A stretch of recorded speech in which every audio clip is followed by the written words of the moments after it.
Is this a squeegee? Yeah, it is. It's a squeegee. Okay, so we're rolling, so sit down when you're ready. Oh, let's just get everybody in here, just kind of. Why not? Okay. That's a lot of pressure.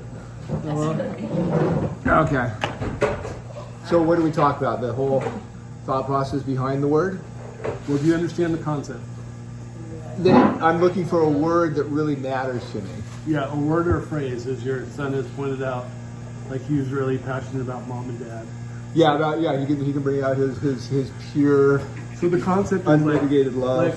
Okay, so the first phrase that I used on there was "I love you," right? And so you'll find this interesting. I'll share this with you because it really was resonating with me in the sense that with my mom, this was my experience that the only way to really get her love is if you did things right, and so you were really never loved unconditionally in a lot of ways. This is my opinion, and so therefore, as I've evolved and I realized that I love you was directed at me, not so much at, like when you read it, it looks like it's saying it to you, but it's Right. not.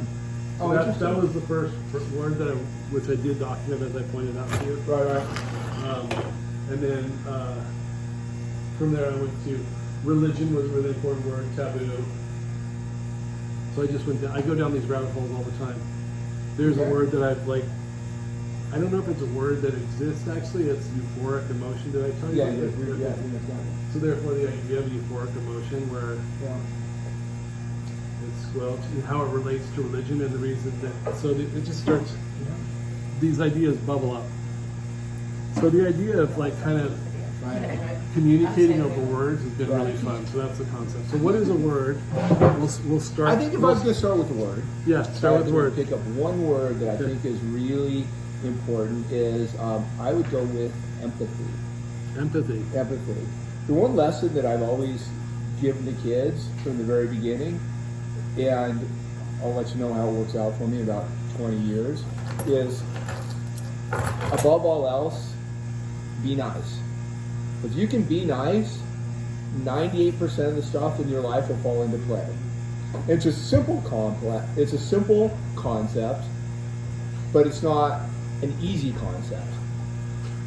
So how does being nice relate to empathy, if you don't mind me asking? I think empathy, because to me, empathy is the ability to understand another person's perspective. And that is the basis for compassion. It's the basis for finding common ground. You don't have to agree with somebody, but empathy doesn't say, I've been there. It doesn't even say I agree.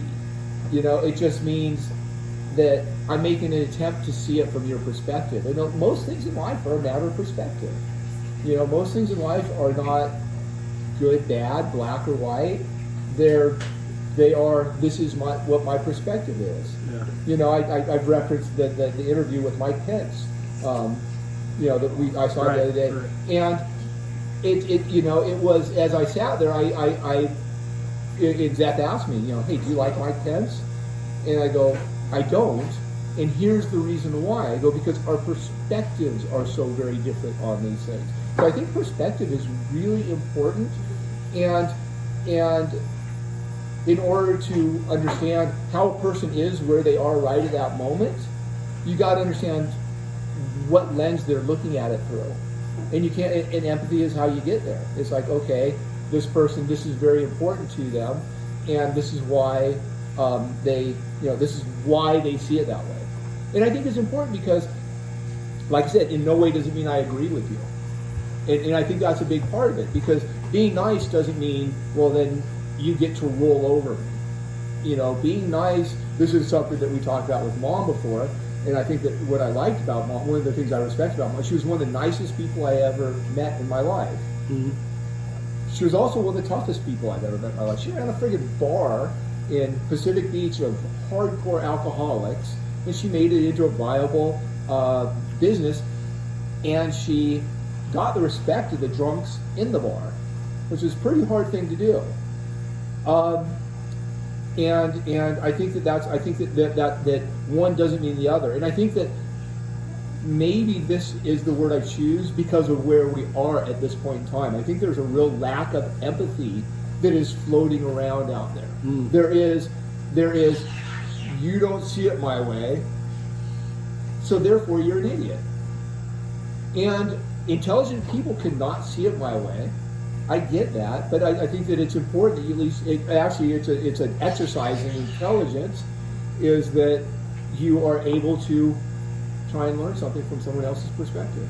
So when you started out, you talked about how it connects to your kids. Did you talk on that, or did I miss it? Or no, I think that, well, okay, so to me, empathy is hopefully going to be my legacy. You know, it's going to be my legacy. At the end of the day, and I'm blown away at how fast this life is going by. You know, how you think, okay, it's going to happen. But you know, the first 40 years seem to take forever, and like it's really starting to go fast. And I've reflected on, okay, so what am I going to leave? You know, what is it? And I hope that it's. I mean, I look at Mom's social circle. How many people loved her, and she made their lives better. I hope that empathy is what I leave as a legacy. I hope that is that people go, you know, I was better in some way because of this connection with this, and it relates to the kids because your kids are your force multiplier. Okay. You know, it's okay. I can come in contact with a few people in my life. I can come in contact with X amount of people, but they're the top of the pyramid. You know, with 3 kids, and maybe someday they'll have kids. You know, if they each have a couple of kids, that would be more people. And you know, so that's like I said, that is and that's what where we're at right now. We're struggling with that empathy. So I want the nice people to be breeding too. I think there's a whole lot of assholes that are out there making more, and it takes a lot of work to screw up a kid. I believe that kids come into the world nice. I think that they come in sweet and they want to do good, and I think it takes a lot of effort to screw up a kid. And unfortunately, there's apparently enough people that are willing to put that time and effort into creating hatred in the next generation. And you need something to battle that. And that's where you need the toughness to battle it, but you also need the empathy to be able to go, I understand where you're coming from this. Here's the common ground we have on this, and let's work on that, and it can get us to a better place. Excellent word. To me, another example, the whole abortion debate. It's a complex debate. Why is it complex? Because I would like to see as few abortions take place in the nation as possible. That gives me common ground with people who I don't agree with at all. The people that want to outlaw it, there's a group of people that want to outlaw it, and they're like, okay, we want this to be illegal. We're going to try and take away a woman's right to choose, which I disagree with. But I agree with, if we can get that number down as low as possible, that's better. That to me is empathy. That's finding the common ground. That's okay. Well, let's get into really vibrant sex ed programs to people that need it. Maybe people that aren't coming from a strong nuclear family. Right. Let's make contraception readily available. Right. And that's not so much the common ground, but it gives you the ability to kind of go, okay, let's see if we can make this number as small as possible, and then the amounts that we're fighting over is less. The portion that we're fighting over is less. So to me, that would be an example of how you find the empathy helps you find that common ground. Like I said, because there's somebody standing behind me. No, you're saying. So that's, to me, is an example of how empathy helps you find a common ground. At least get to a better place, because if you look for a perfect solution, it won't exist.